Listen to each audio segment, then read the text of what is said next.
All right, let's dive right in. Today, we're going to pull back the curtain and really deconstruct the anatomy of a perfect pitch.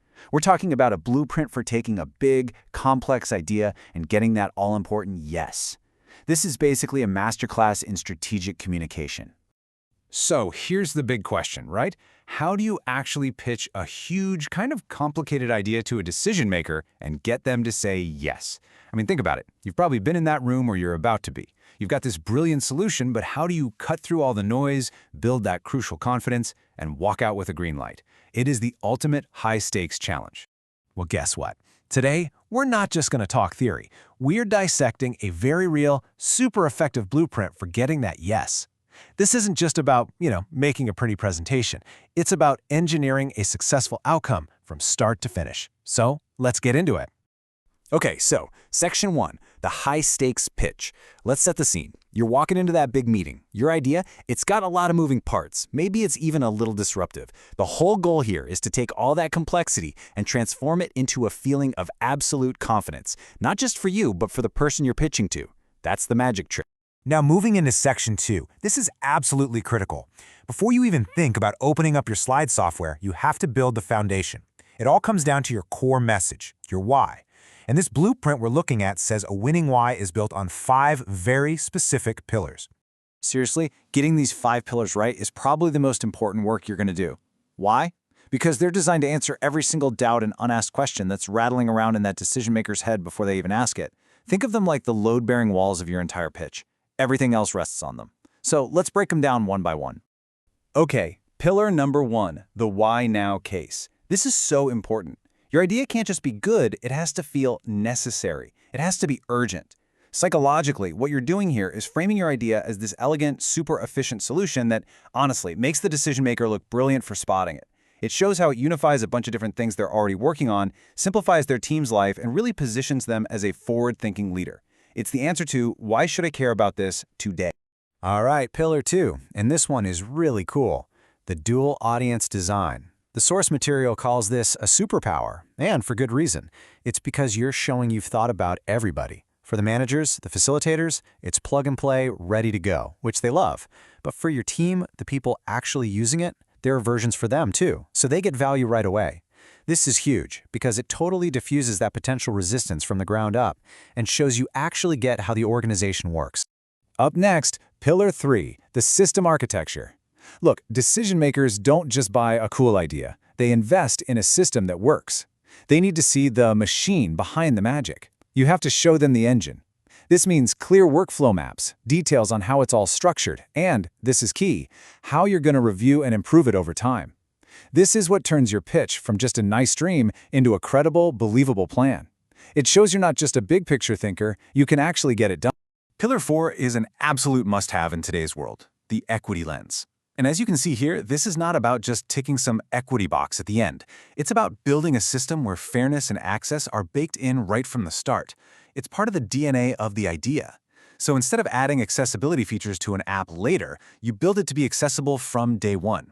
That kind of proactive thinking shows you're serious, and it builds incredible credibility. And that brings us to the 5th and final pillar, the AI-enhanced workflow. Leaders are both excited and frankly a little nervous about AI, so you have to handle this one just right. The key is to frame it responsibly. You position AI as a thinking partner, not some shortcut that's going to replace people. You show them you've got clear, safe routines for using it and that the whole design puts human judgment first. When you do that, you replace their fear with genuine curiosity. All right, so you've done the hard work. You've built this incredibly strong 5-pillar message. That's your why. But now, how do you actually deliver it in that room? This is where we get into section 3, designing the perfect delivery.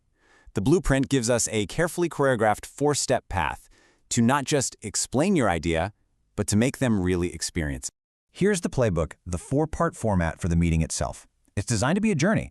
You're taking your audience from just kind of understanding what you're saying to being deeply engaged, and then, finally, to taking action without feeling pushed. It goes 1-pager, a short deck, a live walkthrough, and then the easy next step. It's simple, it's structured, and wow, is it effective. So, step 1 is your secret weapon, the 1-page overview. This thing is your anchor. It's your entire pitch, problem, solution, impact, all in a single glance. It's a huge sign of respect for a busy leader's time because you're giving them the whole story right up front. And you know what? This is the piece of paper that stays on their desk reminding them of your brilliant idea long after you've left the room. Now, before we jump to the next step, I really want to pause on this quote because it's so powerful. Each slide should be a doorway, not a wall of text. Let that sink in. That philosophy is everything. Your job isn't to bury them in data. Your job is to open a door, spark their curiosity, and get them to ask, "Tell me more." That's how you start a real conversation. And that philosophy leads us right into step 2, the slide deck. And here's the killer rule: 6 to 8 slides, max. I know that might sound crazy, but it's genius. Why? Because this isn't a lecture, it's a conversation starter. That limit forces you to be absolutely ruthless with what you include. You end up with a tight visual story that focuses only on the challenge, your solution, and the way forward. Every single slide has to earn its spot. Okay, now we're at step 3, and honestly, this might be the most important part of the entire meeting, the live walkthrough. This is showtime. This is the moment your idea stops being just words on a page and becomes a real, tangible thing they can see and almost touch. It kind of bypasses their logical brain and hits them on a gut level. This is where they don't just understand the value, they feel it. And that makes the future you're pitching feel totally real and within reach. So, we're heading into the home stretch now. Section 4, the art of the yes. Think about it. You've built this amazing case with your 5 pillars, you've nailed the delivery, you've made them feel the value. Now for the final, absolutely crucial piece of the puzzle, closing the deal. This is all about making it incredibly, ridiculously easy for them to say yes. And here it is. If you take away only one thing today, let it be this. The core philosophy is simple. Decision makers love a safe on-ramp. They are allergic to risk. So your job isn't to ask for some giant, scary leap of faith. Nope. Your job is to offer a small, safe, incredibly easy first step. So what does a safe on-ramp actually look like?